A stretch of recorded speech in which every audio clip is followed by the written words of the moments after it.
जय हिंद। मैं Veer Bahadur Singh, national coordinator, voice of exservicemen society. आज मेरे हाथ में OROP 1 और OROP 2 का मिनिस्ट्री ऑफ डिफेंस का नोटिंग शीट है, जिसको ड्राफ्ट गवर्नमेंट लेटर बोलते हैं। कैसे आपकी प्रोसीडिंग आगे बढ़ी, कहाँ कहाँ कैंची चलाई गई, अब इस संबंध में हम आज चर्चा करेंगे। साथ में अफसरों की डिप्लोमेसी पे भी बात करेंगे। जैसा कि आपको मालूम है, कांग्रेस और बीजेपी दोनों की घोषणा पत्र में OROP था। रिवाड़ी की रैली में प्रधानमंत्री जी पहले ही घोषणा कर चुके थे। जाते जाते केंद्र सरकार, तत्कालीन केंद्र सरकार जो कांग्रेस की थी, उन्होंने भी OROP देने की आदेश जारी कर दिए थे। ये सब तो हो गया था। अब अफसरों ने क्या किया, उस समय जो अधिकारी वर्ग था, लॉबी जो काम कर रही थी, उनका अरुण जेटली जी जो रक्षा मंत्री वित्त मंत्री दोनों थे, उनसे बड़े अच्छे ताल्लुकात थे। उन्होंने कहा कि OROP तो हम ले ही लेंगे, घोषणा हो ही चुकी है, फुलफिल गवर्नमेंट को करनी है, पहले हम अपना बकाया ले लेते हैं रैंक पे का। रैंक पे का इनको पैसा पिछली सरकार ने दिया नहीं था, वो कोर्ट में इसको लिंगर ऑन कर रही थी।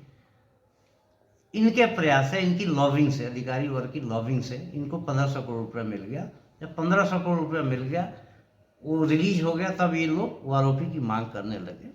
हम लोग भी 2013 में वॉइस ऑफ एक्सर्विसमेंट सोसाइटी के नाम से अलग संगठन खड़ा किया था, जो सिर्फ JCO NCOR की बात करता था। इसमें पदाधिकारी से लेकर मेंबर सभी इसी रैंक के होते थे।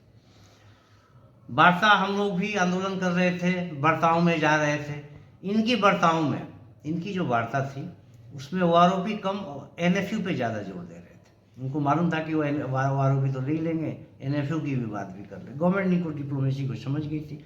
हम लोग प्रयास कर रहे थे, लगे हुए थे कि हमें OROP की जो क्राइटेरिया वो हम लोग फुलफिल करें, हम लोग फुलफिल करते हैं और हमें दे दिया जाए। 2 अगस्त 2015 को हमने बहुत बड़ी रैली भी की थी जंतर मंतर पे, जिसका प्रभाव गवर्नमेंट पे अच्छा पड़ा था। मेमोरेंडम भी दिया था, प्रेजेंटेशन में भी गए थे, वार्ताओं में भी गए थे। तो ये सब प्रक्रिया चल रही थी। इसी बीच गवर्नमेंट ने कहा कि भाई पहले मैं JCO NCOR को दे देता हूँ, अगले बजट में अफसरों को देंगे। ये बात हो गई थी। इनको वार्ता के लिए बुलाया गया था। उस वार्ता से मुझे कर्नल कौल ने फ़ोन किया, जो जनरल सतवीर के उस समय स्पोक पर्सन थे, कि ये हमें बांटना चाहती है।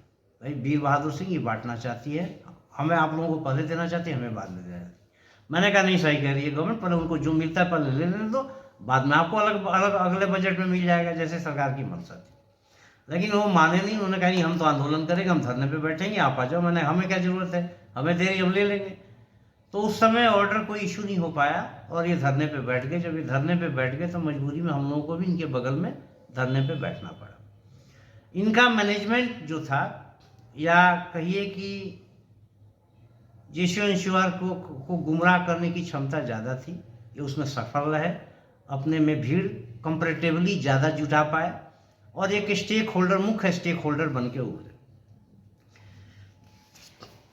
जो स्टार्टिंग में चिट्ठी गई थी, हमारे आंदोलनों की वजह से, वार्ता की वजह से, रिक्वायरमेंट की वजह से, गवर्नमेंट भी समझती है कि OROP जो है इनके लिए है, क्योंकि सारा प्रेजेंटेशन ही सिपाही के कंधे पे बंदूक रख के चलाया गया था। बहुत बढ़िया प्रपोजल भेजा था, आप एक बार देख लें उस प्रपोजल में क्या था। मैं पढ़ देता हूँ। Taking mention maximum pension drawing the year 2013 for each rank and group in case of PBOR। मतलब जो OROP फिक्सेशन होगा, वो मैक्सिमम पेंशन 2013 में जो गए हैं उनके आधार पे। आगे कहता है तो maximum pension shall be determined from the pension drawn in the rank and group across 3 services. मतलब तीनों सर्विसेज में जो मैक्सिमम पे गए हैं PBOR, वही पेंशन इनको दिया जाएगा जो पीछे वाले हैं। आगे इन्होंने रैंक वेटेज भी जोड़ा है, अब देख लें। रैंक वेटेज भी जोड़ा, मतलब रैंक वेटेज के साथ मैक्सिमम पे जो गया है वो पेंशन PBOR को मिलेगा। ये बहुत बढ़िया प्रपोजल था, बहुत बेस्ट प्रपोजल था, सेटिस्फैक्ट्री था, न्यायपूर्ण था।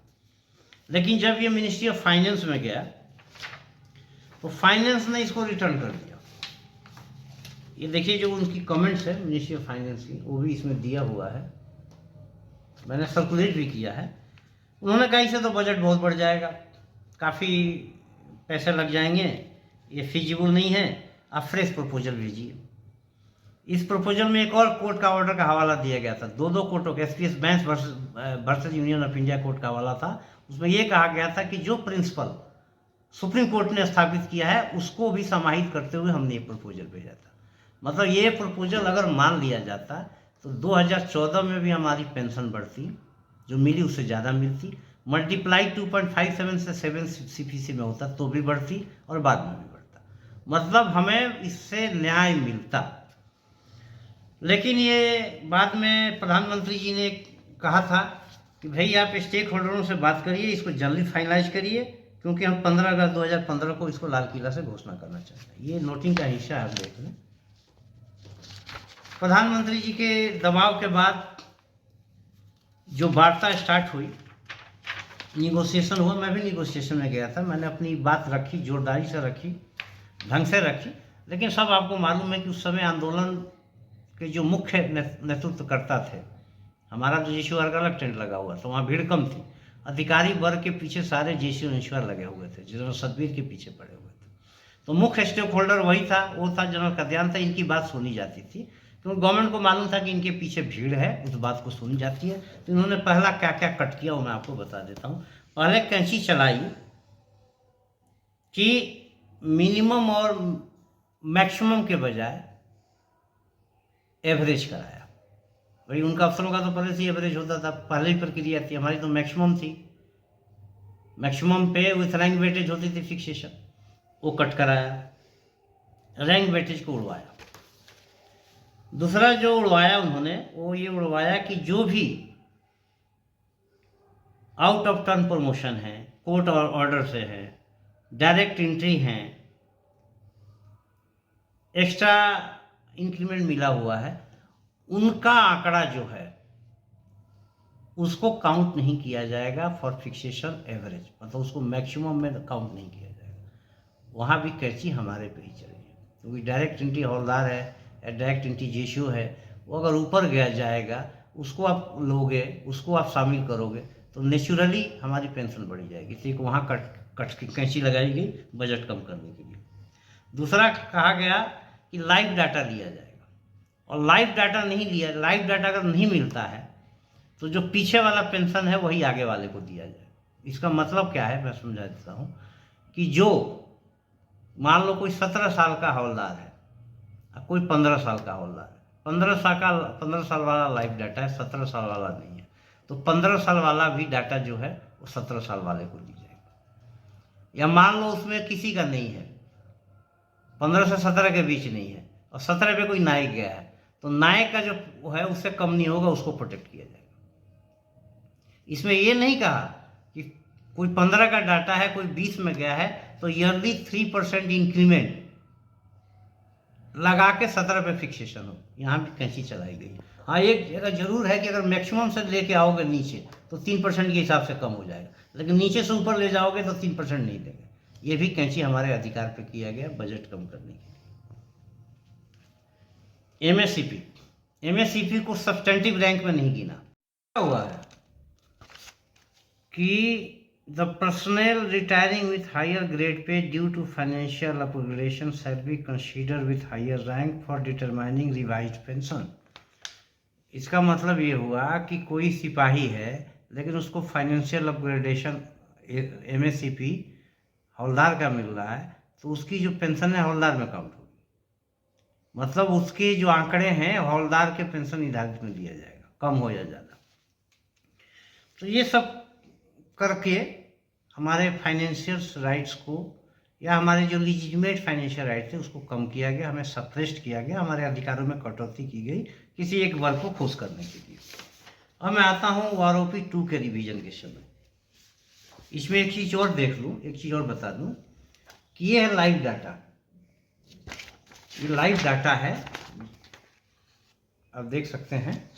इस लाइव डाटा का कैलकुलेशन जब हम लोगों ने किया तो कई रैंकों का हमने पाया कि मिनिमम और मैक्सिमम के एवरेज निकालने में भी गलती किया। ये भी एक एनोमली है। जब आरओपी 2 के लिए प्रपोजल शुरू हुआ, काम शुरू हुआ, तो मुझे ये लेटर मिला ड्राफ्ट गवर्नमेंट इनकी नोटिंग शीट में। गवर्नमेंट जानती थी कि जो आरओपी के रिटायरी हैं और उसके बाद जो रिटायरी हैं उनके पेंशन में अंतर है। 7 पे के बाद भी आए हैं, पहले गए, दोनों के पेंशन में अंतर है। तो उन्होंने एक टर्म्स ऑफ एक कमेटी गठित किया, terms of reference of committee as suggested are suggested agenda, उसका टर्म्स ऑफ रेफरेंस में दिया। उसमें लिखा था कि suggest the methodology for next revision of pension under OROP and modality for implementation after completion of pension revision by notional pay fixation. मतलब जब notional pay fixation होता है 7P के फर्स्ट फार्मूला के अनुसार, उसके बाद एक मेथोलॉजी, एक फार्मूला निकाला जाएगा, एक मेथड निकाला जाएगा रिवीजन का कि कैसे ओआरओपी रिवाइज्ड हो। इनको मालूम था कि कम ज़्यादा है। उसमें आगे भी लिखा है कि to undertake detail exercise on anomaly, to undertake the detail exercise on anomaly of pension between OROP beneficiary and fresh retiree, ये भी टर्म्स कंडीशन में था। Suggest the year of which data to be taken and details of data to be taken for calculation of next revision of pension under OROP, any other point that committee may like to consider with reference to revision of pension of OROP। मतलब व्यापक अधिकार दिए कि आप suggest करिए कि कैसे दोबारा फार्मूला बने ओआरओपी का फार्मूला कैसे बने, एनोमली को कैसे एड्रेस किया जाए, या कोई और सजेशन हो। इसी बीच आप इसमें सेना के तीनों, एक सेना के तीनों सेनाओं के एक प्रतिनिधि को शामिल किया गया। उन्होंने PCDF प्रयागराज का भी विजिट किया, पूरा आंकड़ा उनके साथ शेयर किया गया। उनसे ये भी पूछा गया कि क्या PBOR के अंदर कोई टाइम स्केल प्रमोशन है, आदि आदि सारी चीज़ें मांगी गई। लेकिन मुझे आश्चर्य हुआ कि उन्होंने सिर्फ एक बात कही है कि जो पिछला प्रोटेक्शन है, पिछला जो एक ज़्यादा ले रहा है उसको प्रोटेक्ट किया जाए। बाकी कोई सुझाव मुझे लिखित में मिला नहीं। ये DGL का हिस्सा नहीं है, ये उनके मिनट्स में नहीं लगे हुए हैं, कहीं भी नोटिंग शीट में नहीं। शायद वो खुश थे कि वो अफसर का तो बढ़ ही रहा है और JCO जो है उनकी प्रायोरिटी में नहीं है। ये काम चल ही रहा था कमेटी का। तो आपको मालूम था कि MSP के OROP की एनोमली के ऊपर जनरल सदवी सुप्रीम कोर्ट में थे। सुप्रीम कोर्ट का केस भी हियरिंग में आ गया था और वो भी फाइनल बात चल रही थी। सरकार या जो अधिकारी इस पर काम कर रहे थे, तब तक सुप्रीम कोर्ट ने जो पुराना फार्मूला है उसी पे मुहर लगा दी। इट मीन्स कि JCO जवार के इंटरेस्ट को कागज भेजने के बावजूद भी कोर्ट में रिकॉर्ड में नहीं लाया गया, जज के संज्ञान में नहीं लाया गया, और शायद उनको जल्दी थी कि OROP के जो फार्मूला फर्स्ट है उस पर मुहर लगा दी जाए। लग गई, उस गवर्नमेंट को भी आसान हो गया, ये कमेटी के लिए भी कोई क्या नाम है, कमेटी के लिए भी आसान हो गया, सबके लिए आसान हो गया कि भैया पिछला फार्मूला पे तो मुहर लगी गया है, अब दोबारा रिवाइज करने की जरूरत नहीं है, उसी पे दे दो। उधर कंटेम्प्ट ऑफ कोर्ट में सदबीर चले गए, गवर्नमेंट दबाव में थी, जल्दीबाजी में टेबल इशू कर गई और जो एनोमली आंदोलन का शुरुआत हो गया। मेरी सरकार से मांग है कि जो चीज़ें आपने लैप्स किया है, जो आपकी इनिशियल प्रपोजल में है, उसको लागू करिए। जो हमारी लिजिटिमेट मांगे चली आ रही है थर्ड पे कमीशन से लेके अब तक, उसको एड्रेस करिए। समस्या का समाधान इसी में है। नहीं तो हम लोग 6 अगस्त 2023 को रामलीला ग्राउंड में लाखों की संख्या में इकट्ठे होकर प्रदर्शन करेंगे, आंदोलन करेंगे। जय हिंद, जय भारत।